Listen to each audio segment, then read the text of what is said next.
warahmatullahi wabarakatuh. Waalaikumsalam warahmatullahi wabarakatuh. Di sini kita akan mempresentasikan tentang tarik ulur kebijakan kompor listrik. Tentang tarik ulur kebijakan kompor listrik.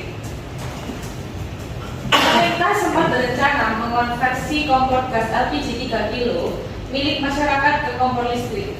Program ini ditengarai bisa menghemat subsidi LPG yang dikeluarkan APBN dan menekan impor gas pada neraca perdagangan. Selanjutnya,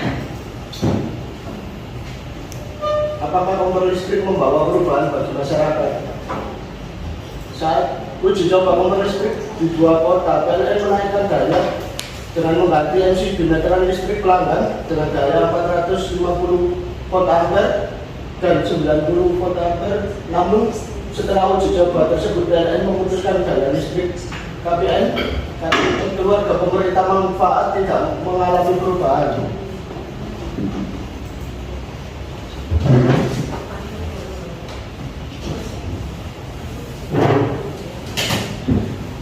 Selanjutnya ada 5 perusahaan yang akan memproduksi kompor listrik.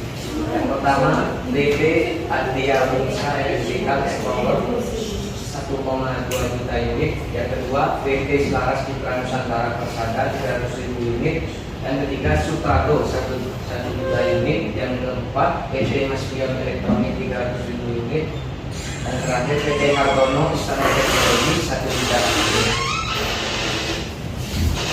Selanjutnya yaitu kebijakan kompor listrik lanjut dilakukan atau dibatalkan. Yaitu PLN memutuskan program pengadaan kompor listrik dibatalkan dikarenakan sampai saat ini pembahasan anggaran dengan DPR terkait program tersebut belum dibicarakan dan belum disetujui. apakah ada pertanyaan? Bertanya kepada moderator yang ada di depan, untuk jenis-jenis kompor listrik itu apa saja ya? Baik, saya akan menjawab pertanyaan dari Mas Panji mengenai jenis-jenis kompor listrik. Kompor listrik terbagi menjadi 4, yaitu kompor listrik biasa. Kompor listrik jenis ini mempunyai elemen pemanas yang diletakkan di bagian dalam kepala kompor. Yang kedua, kompor listrik hot plate. Kompor listrik jenis ini mempunyai kepala kompor berupa piring panas di mana elemen pemanas kompor diletakkan. Yang ketiga yaitu kompor listrik radiasi. Kompor listrik radiasi secara prinsip sama dengan kompor listrik biasa, di mana elemen pemanasnya diletakkan secara terbuka di dalam kepala kompornya.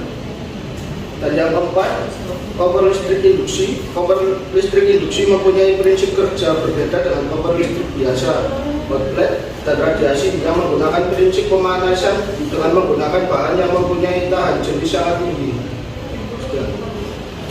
Saya mau bertanya kepada narasumber yang ada di depan, untuk cara atau kerja dari kompor listrik sendiri itu bagaimana ya? Saya akan menjawab pertanyaan dari saudara Adnan, yaitu kompor listrik menggunakan desain tanam untuk mengalirkan listrik secara melalui kumparan logam berupa keramik atau kaca.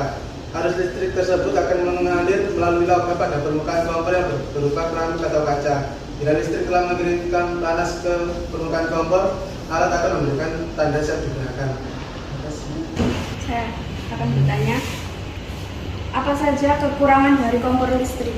Saya akan menjawab pertanyaan tentang kekurangan kompor listrik, yaitu pemanasan yang relatif lambat untuk kapasitas yang sama.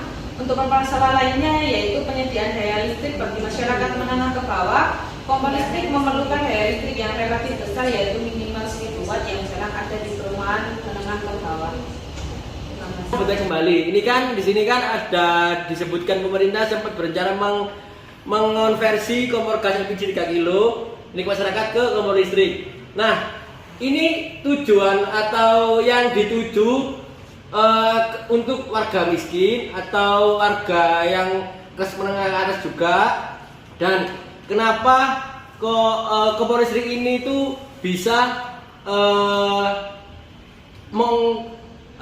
mengkonversi gas LPG tadi? Menjawab pertanyaan dari saudara Adnan, kepada siapa kompor listrik itu ditujukan? Nah, di sini dijelaskan Menteri Energi dan Sumber Daya Mineral Arifin Tasrif mengatakan bahwa penggunaan kompor listrik itu membutuhkan kapasitas terpasang listrik yang cukup besar. Jadi untuk saat ini kemungkinan baru bisa digunakan oleh masyarakat kelas menengah ke atas. Sekian presentasi dari kelompok kami, kurang lebihnya mohon maaf karena kesalahan datanya dari saya. Assalamualaikum warahmatullahi wabarakatuh. Waalaikumsalam.